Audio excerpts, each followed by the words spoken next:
It's Wallet Wednesday, and therefore all your questions on energy, broadband, cost of living. Going to answer some of those for you now, because that's why Martin is here. So, Martin, let's launch in.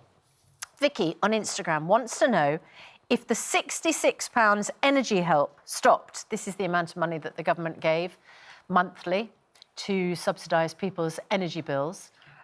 Has an email gone out? Have people been contacted?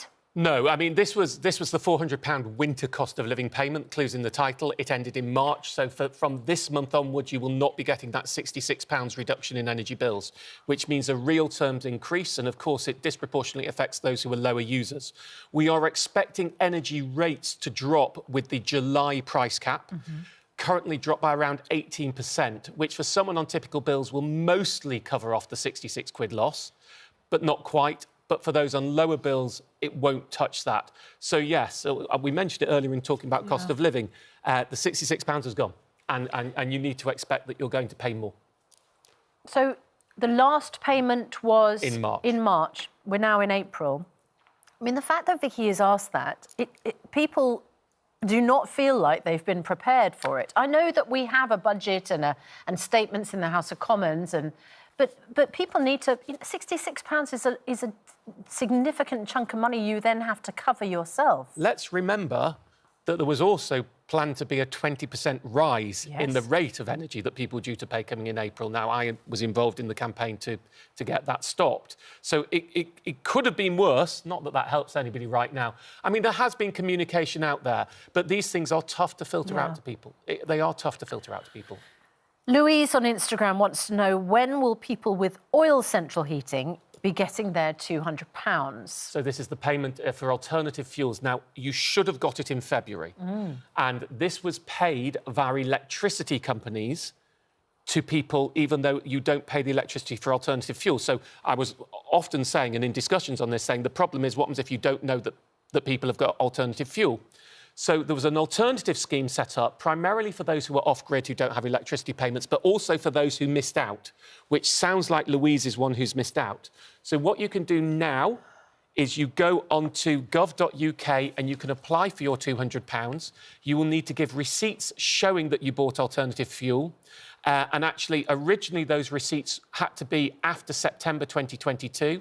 I've been in touch with Grant Shapps on that one and lobbied for that date to be moved, because people who buy bigger in bulk didn't have the receipts, and the date has now been moved back to June 2022. Good. So if you've been turned down because you didn't have the receipts since September, but you've got them since June, you can go to that portal. So you need to go to gov.uk if you're due the alternative fuel payment, and you need to make an application for your £200. Do you know how many people have missed out?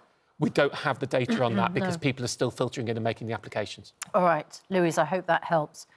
Steve on Facebook. Steve's running out of his fixed SSE contract for gas and electricity and asks, should he fix into their only 1-year offer?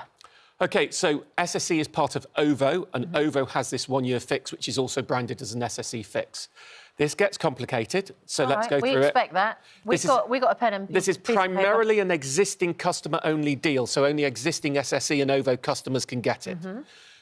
So, this fix is roughly 9% cheaper than current prices. But in July, and that's the price cap prices, in July we're expecting prices to drop by 18%, go up again a little bit in October, but still only trivially. So maybe they'll be 16% cheaper than they are now, and we don't know in January. So if the prediction is correct, and they are predictions, it's crystal ball, I don't know that they're correct, then over the next year, you would pay more on this 1-year fix than you would by sticking on the price cap. But what the price cap gives you is price certainty of you know exactly what you're going to pay. So if you really, really want budgeting certainty, this fix has some advantages. The exit penalties aren't too bad, so you pay £150 dual fuel, gas and electricity to leave it if you wanted to leave it, if things got a lot cheaper and you wanted to escape it. So on balance right now, I would think it isn't for most people, because the predictions look like things will get cheaper than that anyway. But if you're risk averse and going, I just want to know it isn't going to go up, the most it could go up is 20% above where we are now, by the way, because I won't bother explaining why. That's just the most it can go up.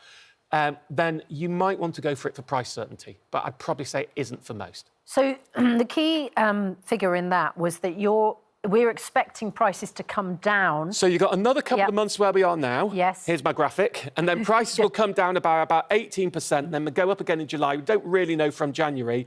And this fixed rate is in between where we are now and where it'll go. But remember, you've got a year on this fix, and they're going to come down in July. Now, we're pretty certain they're dropping substantially in July. Less certain about the price in October, and then the crystal ball is really hazy in January. So it's a risk assessment. There's no answer. It's a risk assessment. If you really want certainty, go for the fix. Otherwise, stick on the price cap, because the current predictions are that will be cheaper. And Laura on Facebook wants to know if energy companies will contact customers in July with new fixes, or do customers need to contact the companies? Well, I think most of the fixes we're going to see will be existing customer fixes, because there's a thing called the market stabilisation charge, which means if a new customer switches, the new company has to pay the old company effectively compensation for losing the customer. It's a regulation put in by Ofgem that I disagree with, that is effectively anti-competitive. So it will be existing customer fixes. The big problem with that, from my perspective, but you'll see it's not a selfish problem, is the companies don't have to publish their tariffs, and they're done regionally. So when they publish these tariffs, we actually usually have to get them from customers telling us what they're being offered. So I can't do the assessment as I would like to do for people. Are they going to come out? Well, we're expecting more fixes to come out, but the underlying wholesale rates have gone up, not in a big way, not in a way that prices are still going to come down, but they're 1% or so more than they were, and we've seen some companies who we thought would offer fixes back out. I think we'll have more fixes in July, but I'm not as confident we'll see more fixes as I was when I was on the programme last time, a few weeks ago. But Laura's question is about how they will tell you if they're offering a fix. Right. They will get in touch and say, they'll get in touch and they'll say, we have this fix, you could choose to go for it. But that's likely to be existing customers. I mean, if there are new customer deals and they're good, well, I'll be here telling you about it. I promise, even if I'm not on a Wallet Wednesday, I'll call up the producer and say, I want to be on tomorrow to tell people about this, please. But Martin Monday moment. And terrific Tuesday or whatever. I can't think of any more terrific. That's not a money term. But yeah, they will contact you because there'll be existing customer-only deals, I would suspect. All right. Laurie on Twitter wants to know, I'm with Talk Broadband. Only been with them for a couple of years. Now, Laurie was paying £22, but it went up to £24 within a short time, and now it's risen to £27.41. There has been no correspondence, Laurie says, and Laurie's disabled on benefits and 66 in June. Okay, let me just work through this. Yeah. So, look, pretty much everyone's broadband prices have gone up 14-ish%. Not quite everyone, but most people. That in April, so you'll all be seeing that hit now. If you're in contract, there's not much you can do. If you're out of contract, you can switch. Now, you disabled and on benefits, you would normally be entitled to a social tariff, which will cost you between 10 and 20 quid a month and is a long-term cheap tariff. 4 million people are. Almost all companies offer them. Talk doesn't. It instead offers free broadband to job seekers. That's its deal. So you're with one of the few companies that don't have a social tariff. If you're out of contract, I'd switch, whether it's BT or Sky or Now or many others. And find out what their social tariff is. And move on to their social tariffs. Most comparison sites don't list social tariffs. There are a couple that include social tariffs, and you can go and find out the information for your provider on what those social tariffs are. But there are 4 million people eligible for social tariffs, long-term cheap broadband. Only 4% of those 4 million are getting them right now. So if you are on universal credit, or in some cases other forms of benefits, check out whether you're eligible for a social tariff and how that compares to what you're paying. All right. I hope that you can get a better deal, Laurie. Thanks very much indeed to all of you for getting in touch. More questions and answers coming up throughout the programme. 7:25. Now, up to 500,000 people on the minimum wage could be getting less pay than they should. What can they do about it? We know you must be paid the minimum wage if you work for someone else, if you're not self-employed. Martin has all the details about what you should be paid. Martin. OK, so let's start with the minimum wage rates. Now, these have all gone up by around 9.7% on the 1st of April. You can see the different rates there. They are age-related. The main one at the bottom, which they call the National Living Wage, a term I won't use because I'm a patron of the Living Wage Foundation, which is a proper living wage, and it was stolen by George Osborne in his budget years ago. This is just a minimum wage by any other name for me. It's £10.42 an hour, but the different rates apply to different ages. It's important to understand this isn't just for people who are paid hourly. This applies even if you are on a salary. For example, if you work 35 hours a week and you're aged 23, then you should earn a minimum of £19,964 a year. Those are the rates, but people can still be underpaid. Yeah, there are 8 different ways. I'm going to try and run through them now as quickly as I can. So let's take a look on that. The first one and the biggest category. If as part of your employment you have to pay for your uniform or tools or safety clothing or appropriate clothing, and the cost of those once it is taken off your wage puts you less than the minimum wage, you are being underpaid and they are not allowed to do that. Similar. You must be paid for all of your working time, including overtime, training, travel time, not commuting, waiting time, opening up time. So let's say you're doing a security check and you're not paid for that at the start of your shift. You don't get pay, you only get paid once your hours start. If you were to factor those hours in, and that was to take you below minimum wage, which it would for anyone who's only at the bottom end of minimum wage, then you are being underpaid. The next thing to note is your minimum wage should rise each April on the first full pay cycle, which means the first amount of pay that comes after the April. So if you started being paid 2nd of April to 2nd of May, then you would get the money for that. And your pay should go up when you turn 18, 21 and 23 because there are different rates. An important one next for anyone who gets accommodation as part of their job. They are allowed to reduce what you get below the minimum wage, but only by a maximum of £63.70 a week. And that includes any accommodation costs for gas, electricity, furniture and laundry that you get as part of your accommodation. 4 more to go. Let's get through them. Next, for those who get tips or overtime, it has to be on top of the minimum wage. That does not count towards the minimum wage. Your basic standard minimum wage must be part of that. And if you have a higher overtime rate and they try and use that as a justification why they can give you a lower standard rate, it doesn't work. The standard rate you get should be at minimum wage. Next one, if you're on commission only and you're not getting the minimum wage, employers have to top it up. If you do not have set hours, they need to work it out via a fair estimate of how long it would take you to do the job. Getting towards the end, the apprentice rate. You need to be a real apprentice, and that means you should have structured training as part of what you do. If not, you're not an apprentice, you should be on the rate for your age, and you may be being underpaid if you're not. And finally, don't think all of these are for little firms trying to play fast and loose. In the past, we have had name and shames of John Lewis, Sheffield United, Body Shop and many other big companies who have got it wrong. So don't assume if you're on minimum wage working for a big firm that you're being paid the right amount. Go through this checklist. OK, as you say, the government has previously named and shamed those firms for underpaying staff who are on the minimum wage. As Martin mentioned, John Lewis, the Body Shop, among them, in 2021. John Lewis said the issue arose because of the way it pays staff on variable pay and has been fixed, adding that its average minimum hourly pay has never been below the minimum wage. Sheffield United and the Body Shop both said all workers involved were reimbursed and they had put in place measures to make sure it didn't happen again. Good. We're joined by employment lawyer Amanda Lennon. What do you make of that, Amanda? Well, I think with big businesses, it's especially shocking that they would do anything that would mean workers weren't paid at least the minimum wage. Having worked with a lot of big businesses in HR, I can see how it happens. For big businesses, it's not the ignorance that you may get with small businesses, but it's more that they don't have sufficient checks and balances in place through their payroll systems to flag when somebody might be about to hit the threshold for minimum wage.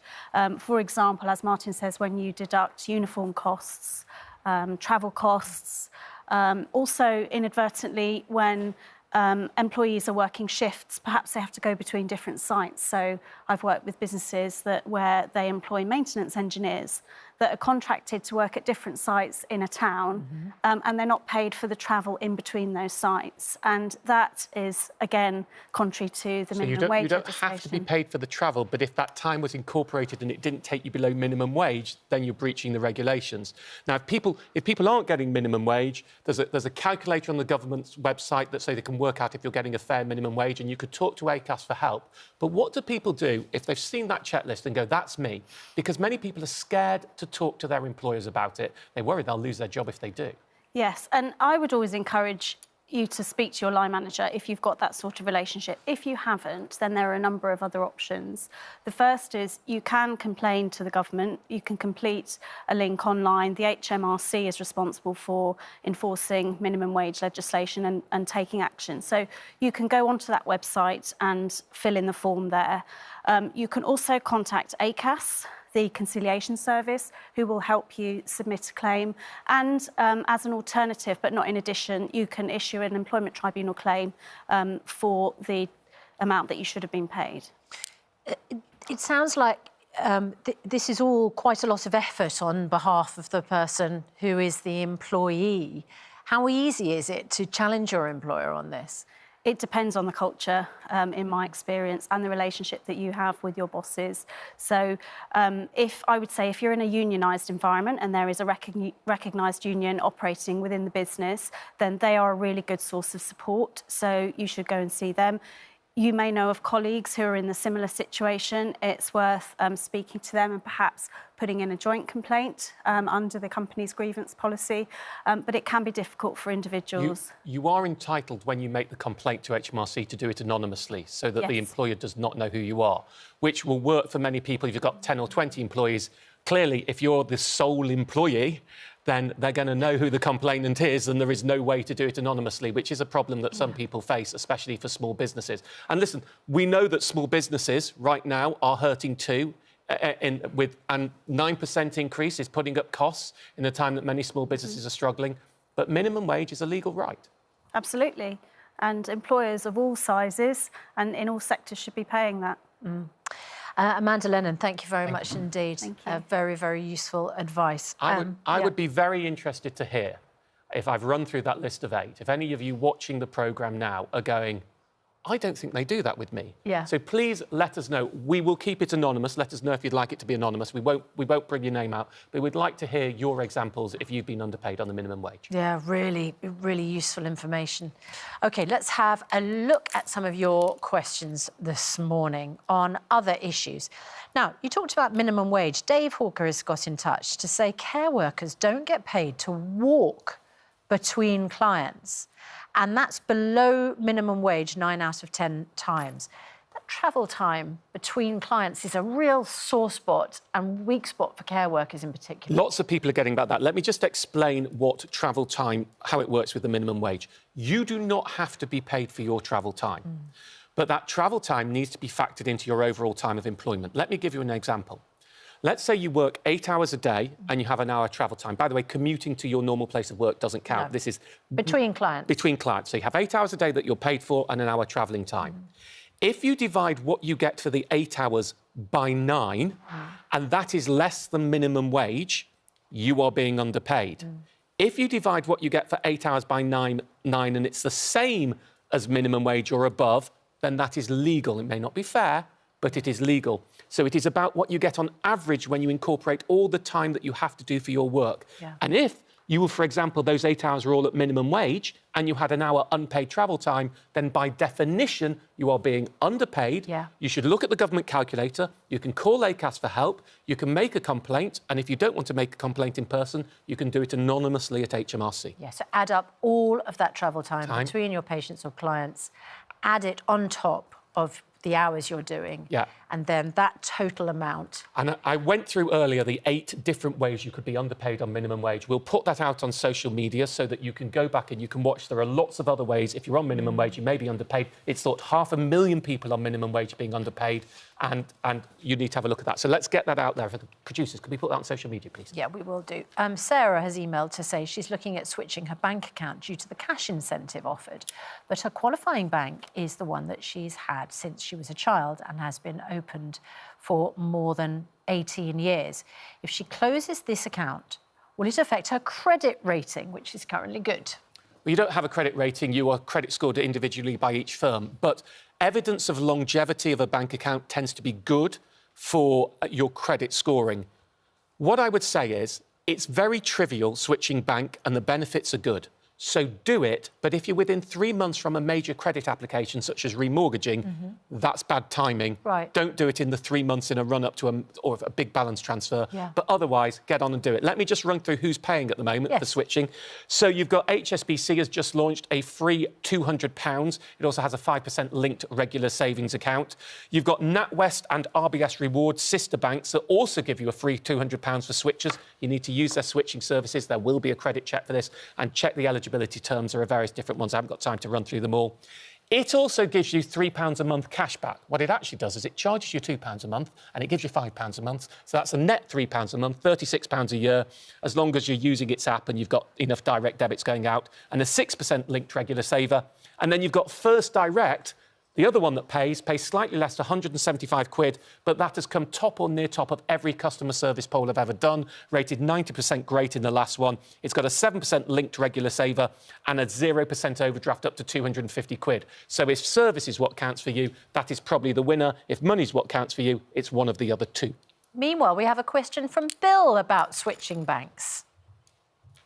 Good morning, Martin. I've taken your advice in the past and changed banks a couple of times now, but I'm wondering, is there any limit to how many times you can actually do this?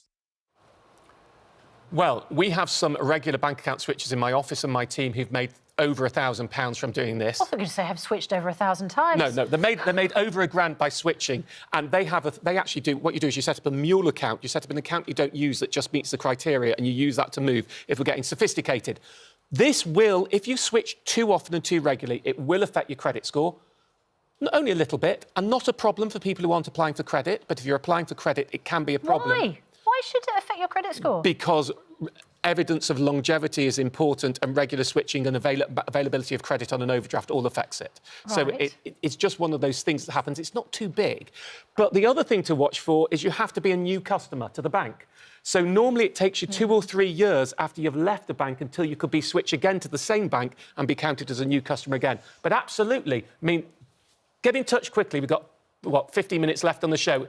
If you've switched, who's switched the most out there? Yeah. Who's switched the most times in the last 5 or 6 years? Let me know. I'll check on social media.